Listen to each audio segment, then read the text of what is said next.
As I may or may not have mentioned in the recent past, I am currently reading through the book A Wrinkle in Time with my students in preparation to go see the movie that comes out in March. With that comes the discussion of time travel. And we are not super deep into the book, but they have introduced the idea. Well, we're about halfway. We actually reached the halfway point today. But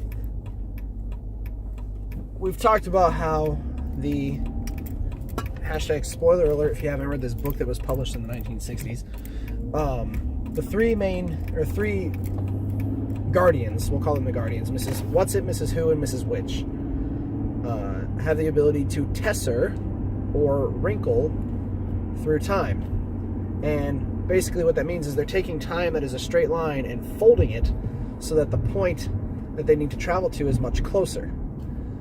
They liken it to an ant walking on a piece of fabric. For our purposes here, I'll use a piece of paper. And for an ant to walk from one end of a piece of paper to another takes quite a long time, relatively. But if you fold the paper in half, or crease it, or wrinkle it, then the ant now has the opportunity to walk a much shorter distance to get from the same point on the paper to the same point on the paper. So that's what these three characters do. They have the ability to use what's called a tesseract, or to tesser through time, and the scientists in the book, the parents, are using the same principle, or studying the same principle in this tesseract, which also makes an appearance in Thor and Captain America and the Avengers and all those things. So it's an idea among scientists that does kind of fit into our worldly realm, as it were, too. But I talked with my students about time travel, and I had this discussion with, I'll call him a colleague, when I was in college, that time travel is a very tricky thing. Obviously, to my knowledge, and to anybody else who's probably watching this video, time travel, other than in a linear way, in an hourly, daily, weekly thing, is not existent. You cannot skip through time, as it were, and definitely not go backward in time.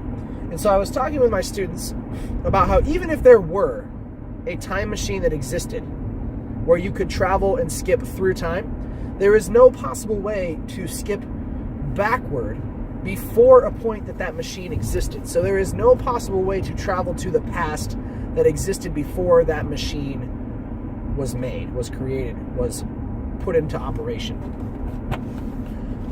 So I personally am not subscribing to the fact that time machines will ever be a thing, but I do recognize the fact that we as humans have the ability to view the past without experiencing the past in the way of photographs, videos, and stories. We can view the past, we can have a window into it, but we cannot go there and actually experience it once it has already happened. As for future travel, we obviously have cryogenic freezing, in which we can put the body into a suspended state of animation and thaw it out at a later date. Similar to Han Solo in Star Wars, when he is frozen in the carbonite. To him, no time passed at all, but to the rest of the world, it continued to go on. So that is the idea of time travel into the future, as it were, whereas time doesn't pass for the individual inside, but still continues to pass in the world around them. But in the same way, they cannot then travel back to the point before they were frozen.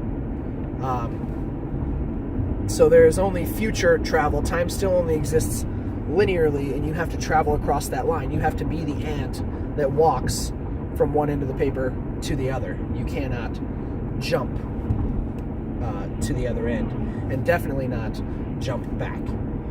So that is a discussion that we've been having in our class as it applies to the book that we're reading.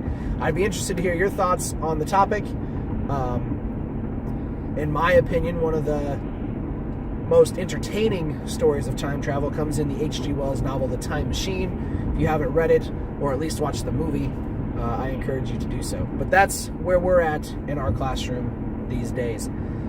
So leave me something in the comments down below if you want to continue the discussion. Throw your own ideas into the hat of time travel. Have a good weekend, and I will see you on Monday.